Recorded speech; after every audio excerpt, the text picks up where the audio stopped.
I'm Victoria Lane, 34 years old, and for as long as I can remember, my parents always said they couldn't afford to celebrate me.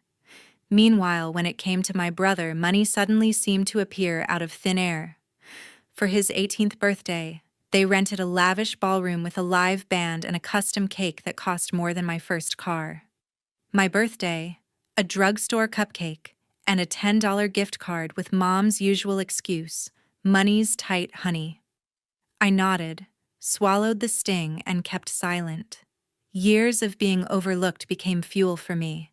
While my parents poured their pride and resources into my brother, I was clawing my way forward through college, through long nights of coding, and through every doubt they planted in me. Piece by piece, I built my own future. I launched a tech company, grew it from scratch, and eventually bought a stunning beachfront mansion in Destin, Florida. The very house they once claimed I'd never have was now mine. That day, I posted a single line on Facebook, "Thanks, family, for the motivation." Their jealous reaction came quick and loud calls, messages all demanding an explanation. But I didn't owe them one. My success was my answer. Before I share the rest of my story, tell me, what time is it where you are, and which city are you watching from? I'd love to know how far my story has traveled. Every family has favorites. In mine, it was never me, and the proof was in every birthday, every graduation. My parents put Brandon first, and I was always an afterthought. For his 16th birthday, they threw him a bash at a high-end Louisville restaurant, complete with a private room steak dinners and a DJ spinning his favorite tracks. Dad handed him the keys to a brand new red Mustang parked outside with a giant bow on it, while neighbors clapped like it was a parade. I stood in the corner, forcing a smile, watching Mom fuss over Brandon's tie and call him the star of the night. My 16th birthday. A homemade cake from a box mix, 3 friends in our living room, and a pile of hand-me-down clothes from my cousin as my gift. When I asked Mom why Brandon got a car and I got someone else's old sweaters, she sighed. "Money's tight, honey. You know that." I didn't buy it, not after seeing the restaurant bill. It wasn't just birthdays. Brandon got private tutors whenever his grades dipped, with Dad boasting about his potential at every family dinner. I had to teach myself algebra, staying up past midnight with library books. When I joined the debate team to prove I could shine, Mom barely noticed my first win, too busy planning Brandon's hockey tournament trip. He got new gear every season. I wore sneakers with holes until I saved up enough to replace them. I started babysitting at 14, stashing every dollar in a tin under my bed. I wasn't going to beg for their scraps. The favoritism stung most at small moments. Once I found Mom framing Brandon's mediocre report card to show her book club, but my straight-A transcript got a quick, "nice job" before she changed the subject. At a family picnic, Dad spent an hour grilling Brandon on his college plans, while I sat nearby, ignored sketching in a notebook I'd bought myself. I stopped expecting their attention. Instead, I poured my energy into debate, earning a spot at regionals. My teammate Sarah gave me a high five and a cheap keychain as a prize. "You're unstoppable," she said. That fueled me more than any praise from home. By my junior year, I was done waiting for fairness. I took on extra babysitting shifts, saving for a future I could control. At one family dinner, Brandon bragged about his new scholarship, and Dad toasted him with a glass of wine. I mentioned my debate team's state qualification, and Mom nodded, then asked Brandon about his coach. I excused myself, added another $10 to my tin, and promised myself I'd build a life where their approval didn't matter. That resolve became my anchor, pushing me toward a future they couldn't touch. College gave me a chance to start over. I left Louisville behind and headed to the University of Kentucky in Lexington, armed with a full scholarship I'd fought tooth and nail to earn. It covered tuition, but not much else, so I picked up a part-time job at a local bakery, kneading dough at dawn to pay for books and rent. The work was grueling, flour in my hair, burns on my forearms, but it was mine. I didn't ask Dad or Mom for a dime, knowing they'd funnel any spare cash to Brandon anyway. I shared a cramped apartment with two roommates, ate instant noodles most nights, and studied until my eyes burned. Every late shift and every A on a paper felt like a step toward proving I didn't need their validation. I kept in touch with home mostly out of habit. I'd call Mom on weekends hoping for a real conversation, but she'd ramble about Brandon's latest achievements, his new job, his fancy apartment. Once I mentioned acing a coding exam and she mumbled, "That's nice," before pivoting to Brandon's promotion. Dad was no better, texting me once a month with generic advice like, "Keep your head down." I stopped expecting more. My focus shifted to my computer science classes where I built apps for fun and dreamed of something bigger. My professor, Dr. Hayes, noticed my knack for coding and pushed me to enter a campus hackathon. I took second place, clutching a certificate that felt heavier than any gift from home. As graduation loomed, I sent Mom and Dad an invitation to the ceremony, hoping they'd show up. I'd worked 4 years for this moment, balancing shifts and finals to graduate with honors. The night before, Mom texted, "We're tied up with Brandon's event. You understand?" I stared at the screen, her words sinking like stones. Brandon's event was a backyard barbecue at his Louisville house, thrown for his work buddies and some big-shot clients. I later heard from a cousin it had a massive tent, a caterer grilling prime rib, and a bartender mixing cocktails. My ceremony, I walked across the stage alone, my name echoing in a half-empty auditorium. My roommates cheered from the stands, waving a handmade sign. Their support meant everything, but the absence of my family burned. I called Mom the next day asking why they chose Brandon's party over my graduation.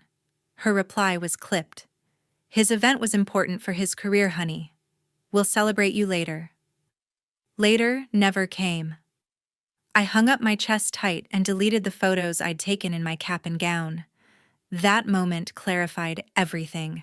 I wasn't just second to Brandon. I was invisible unless it suited them. I stopped calling home after that, funneling my energy into my coding projects. I started sketching ideas for an app, a platform for creators to share short videos, something fresh and bold. My roommates became my sounding board, their encouragement louder than the silence from Louisville. The rejection fueled me. I took on extra shifts at the bakery, saving every tip to fund my app idea. I stayed late in the computer lab teaching myself new coding languages. Dr. Hayes connected me with a local tech meetup where I pitched my concept to a small crowd. A few clapped, one guy even offered feedback. It wasn't much, but it was enough to keep me going. I realized I didn't need Mom or Dad's approval to succeed. I'd build my own path, one line of code at a time, and they'd see what I was capable of when I was ready, not when they decided to notice. After college, I threw myself into the tech scene. Lexington was no Silicon Valley, but it had enough startups to give me a shot. I landed a job at a small tech firm debugging code for a clunky app nobody used. The pay was barely above minimum wage, but it was a start.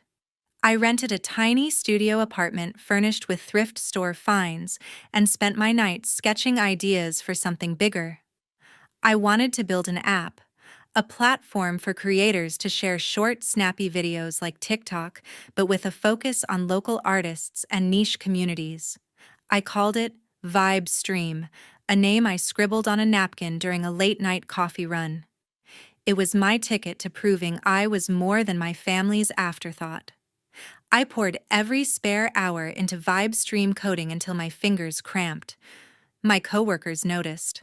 One of them, Brian Kim, a sharp developer with a knack for spotting potential, caught me tweaking the app during a lunch break. "That's slick," he said, peering at my laptop. "You should pitch this somewhere big." I brushed it off, but Brian wasn't the type to let it go. He'd been at the firm longer, knew the ropes, and had a quiet confidence that made you listen. A week later, he emailed me about a major tech conference in Louisville, the kind where startups got noticed. "You're presenting VibeStream," he wrote. "I signed you up." I panicked. Public speaking wasn't my thing, but Brian's faith in me was hard to ignore. Prepping for the conference consumed me. I refined the app's interface, added features like custom filters, and practiced my pitch until I could recite it in my sleep. Brian helped running mock Q&A sessions after work. He'd throw curveball questions like, "What's your revenue model?" or "Why not just copy TikTok?" I'd fire back answers, sharpening my vision. My other coworkers, a tight-knit crew of coders and designers, chipped in too. Sarah, a UX designer, tweaked VibeStream's logo. Mark, a back-end guy, suggested a smoother upload system. They weren't just colleagues. They became my chosen family, filling a void my real family left behind. Their belief in me drowned out the echo of Mom's dismissive, "That's nice," from years ago. The conference day arrived and I was a wreck. My palms sweated as I stood backstage clutching a USB drive with my demo. Brian was in the front row giving me a thumbs up. I stepped onto the stage, my voice shaky at first, but as I talked about VibeStream, how it could amplify local voices, connect creators in ways bigger platforms ignored, the words flowed. The crowd of investors and techies leaned in, some jotting notes.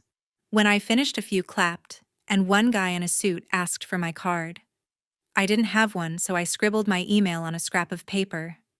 Brian grinned as I left the stage. "You killed it," he said, handing me a coffee. "This is just the start."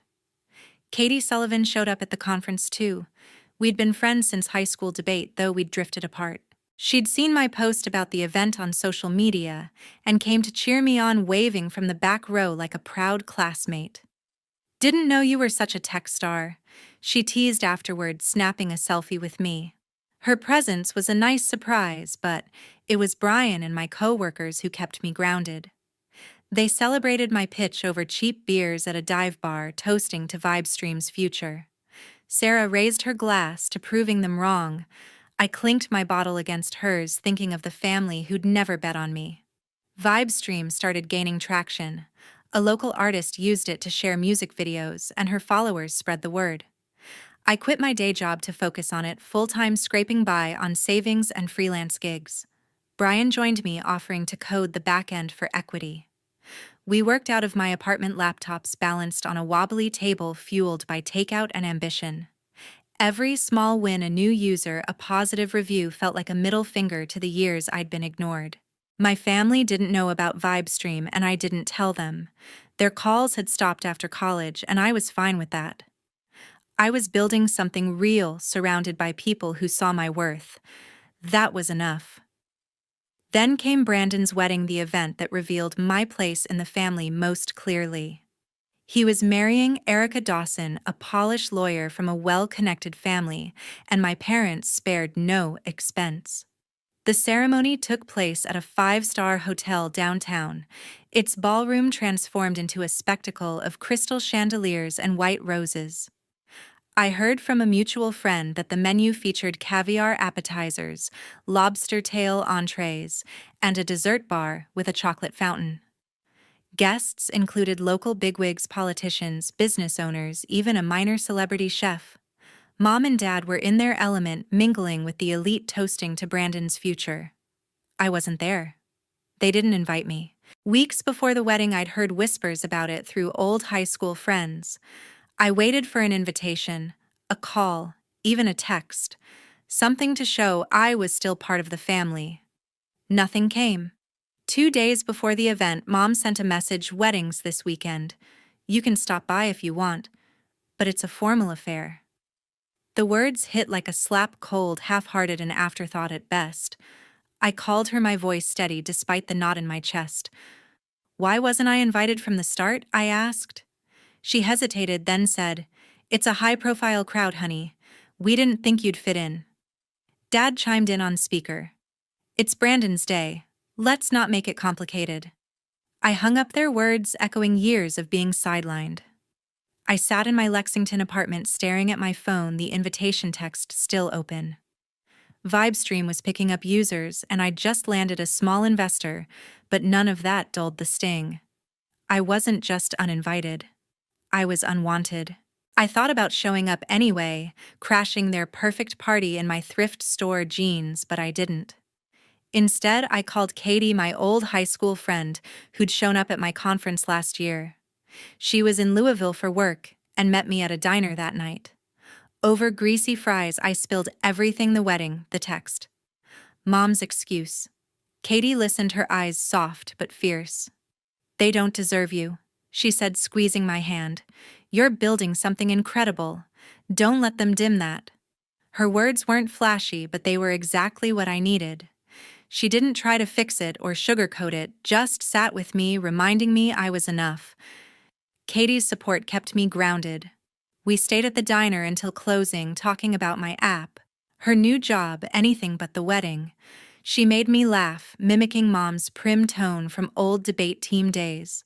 For the first time in years, I felt seen, not as Brandon's shadow, but as me. When I got home, I deleted Mom's text and blocked her number for a while. I didn't need their half-hearted gestures anymore. The wedding photos flooded social media the next day. Brandon in a tailored tux, Erica in a designer gown, Mom and Dad beaming like they'd won the lottery. I scrolled past, my jaw tight, and opened my laptop. Vibestream's user count had ticked up again. That was my focus now. The exclusion clarified everything. My family didn't just prioritize Brandon, they acted like I didn't exist unless it was convenient.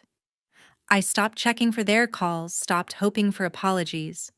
Instead, I doubled down on my work. I hired a small team, rented a tiny office in Lexington, and spent nights tweaking Vibestream's algorithm to boost user engagement. Every new download, every creator who joined was a step toward proving I didn't need their approval. Katie texted me a week later, checking in. "You good?" I replied with a thumbs up and a screenshot of Vibestream's latest stats. Her response, a string of fire emojis, made me smile. I was building a life that mattered, and I wasn't doing it for them. Years of grinding led me to Destin, Florida. Vibestream had taken off millions of users, a steady revenue stream, and a small but fierce team that felt like family. I'd outgrown my cramped Lexington office and was ready for a new chapter. A client, Helen Parker, a sharp real estate investor who'd been an early backer of my app, tipped me off about a beachfront villa in Destin. She'd seen my work ethic and vision up close during our meetings, and when she decided to sell her vacation home, she offered it to me at a price I couldn't refuse. "You've earned this," Helen said, handing me the keys during a quick coffee meetup in Miami. The villa was mine, a symbol of everything I'd built without a single nod from my family. I couldn't resist sharing the moment. I posted a photo of the villa's sleek, modern facade on Facebook, the Gulf of Mexico glinting in the background. My caption was short, but pointed: "Thanks, family, for the motivation." Proving them wrong feels better than any party. I didn't expect much reaction, just a few likes from friends and colleagues. But within hours, my inbox lit up. Mom commented first. "So proud of you, honey. We should visit soon." Dad followed. "Wow, what a place. Let's celebrate together." Brandon chimed in with a winking emoji. "Nice spot, sis. Save a room for me." Even my cousins, Diane Lane and Corey Lane, jumped in, Diane with, "This is amazing family reunion," and Corey with, "Looks like a party house." "When's the invite?" I stared at my phone, my stomach twisting. They hadn't called in years, hadn't cared about my work, but now they were all over my post, sharing it in their family group chat like it was their trophy. I didn't reply. Their comments weren't about me, they were about what my success could do for them. A friend from Lexington sent me a screenshot of the group chat where Mom had written, "Our Victoria's doing so well. That house is perfect for family vacations," Dad had added. "Told you she'd make it big." I clenched my jaw. They were bragging to their friends, acting like they'd been there all along. The same people who couldn't be bothered to show up for my graduation, who left me out of Brandon's wedding, were now itching to bask in my glow. I scrolled through their comments again, each one dripping with fake pride, and set my phone down. I wasn't going to play their game. Instead, I focused on settling into the villa. It was my first real home, not a hand-me-down or a rental. I spent days unpacking, setting up a home office with a view of the waves, and planning Vibestream's next big update. Helen called to check in, her voice warm. "You look right at home," she said when I sent her a photo of my desk setup. Her words meant more than my family's hollow praise. My team was thrilled too. Brian texted a string of party emojis, and Sarah insisted on flying down to help decorate. Their excitement was real, not a grab for clout. As I stood in my new living room, I realized I'd built more than a business. I'd built a life surrounded by people who valued me for me. My family's sudden interest couldn't touch that. The call started the day after my post. My phone buzzed with Mom's name first, her voice, syrupy sweet. "Honey, that villa is stunning," she said. "We'd love to come see it, maybe have a family weekend to reconnect." I gripped the phone, my jaw tight. Reconnect. They hadn't reached out since Brandon's wedding, when they told me I wouldn't fit in with their high-class crowd. Before I could respond, Dad called, his tone hearty. "Let's throw a big party at your place," he said. "Show off what you've done." Brandon was next, casual as ever. "Sis, that house is unreal. Mind if Erica and I swing by?" Every call felt like a grab for my success, not a step toward fixing anything. I didn't answer right away. Their words churned in my head, each one a reminder of years spent sidelined. I called Mom back first, ready to lay it all bare. "You want to reconnect now?" I asked, my voice steady. "Where were you when I graduated college? You skipped it for Brandon's barbecue. You didn't even invite me to his wedding because I wasn't suitable. And don't get me started on the hand-me-down clothes while Brandon got a Mustang." There was a long pause. "We did our best," she said finally, her voice tight. "You're being unfair." "Unfair?" I laughed, sharp and cold. "You bragged about my villa to your friends, but never once asked about my work. I don't need your approval anymore." Dad was worse. When I called him, he cut me off before I could finish. "We're family, Victoria. Why are you holding grudges? Let us visit, we'll make it right." I didn't let him steer the conversation. "You made it clear I was second to Brandon," I said. "You threw him a huge birthday bash at 16, gave me a box mix cake. You funded his tutors, left me to figure out school alone. I built everything myself. You don't get to claim that now." He sputtered. "You're twisting things," but I hung up, my hands shaking. I wasn't twisting anything, those were the facts. Brandon's call came last. He tried charm, chuckling like we were buddies. "Come on, sis. Let's put this behind us. We can have a blast at your place." I didn't hold back. "You got everything handed to you," I said. "The car, the parties, the wedding I wasn't invited to. I'm done being your afterthought. My home is for people who showed up for me, like Katie and Brian." He got defensive, his voice sharp. "You're acting like we're strangers. We're your family." I ended the call without another word. Diane and Corey got the same treatment, short texts saying my villa wasn't open for their vacations. Diane replied, "Don't be so cold," and Corey sent a passive-aggressive, "Guess success changed you." I deleted their messages. Their reactions didn't surprise me. Mom called again, her tone pleading, "We just want to be part of your life." I told her the truth. "You had years to do that. I share my life with people who cared before I had a villa." Dad sent a long text about family unity, but I didn't respond. Brandon posted a vague status about ungrateful people, clearly aimed at me. I let it slide. I'd spent too long chasing their validation, and now I was free. My team, Brian, Sarah, and the others, were my real support, celebrating every milestone without strings attached. Katie texted me that week, checking in. "Heard about the family drama. You okay?" I sent back a smiley face and a photo of my latest Vibe stream stats. That was my answer. I was building my future, and they weren't part of it. By the next summer, my life was completely my own. I'd cut off all contact with my family. No calls, no texts, no guilt. My villa in Destin was my sanctuary, filled with the laughter of people who'd been there through every step. I threw a party to celebrate VibeStream hitting 10 million users, a milestone that felt like a middle finger to everyone who doubted me. Brian was there cracking jokes about our early days coding on a wobbly table. Sarah brought her famous brownies, and the rest of my team mingled with local creators who'd grown their brands on my app. Katie showed up too, sipping a drink and swapping stories about our high school debate days. She wasn't there to fix me, she was just a friend sharing the moment like everyone else. Word got around about my family's struggles. A mutual acquaintance mentioned Brandon was in a rough spot. He'd leaned hard on Erica's income as a lawyer, but she'd lost a major client, tanking her firm's revenue. Their marriage was fraying arguments over money-missed bills and Brandon's habit of overspending. They'd sold their fancy Louisville condo to cover debts, a far cry from the glitzy wedding they'd flaunted years ago. Mom and Dad weren't doing much better. They still lived in their old house in Louisville, but friends said they seemed lonely rattling around in a home too big for two. They'd tried reaching out to me once more after our last calls, leaving voicemails about starting fresh, but I didn't respond. Their regret came too late, and it didn't change who they'd always been. I didn't gloat. Their struggles weren't my victory, my life was. That party in Destin, surrounded by my chosen family, proved I'd built something real. I'd clawed my way up from being the overlooked kid ignored at birthdays and left out of weddings.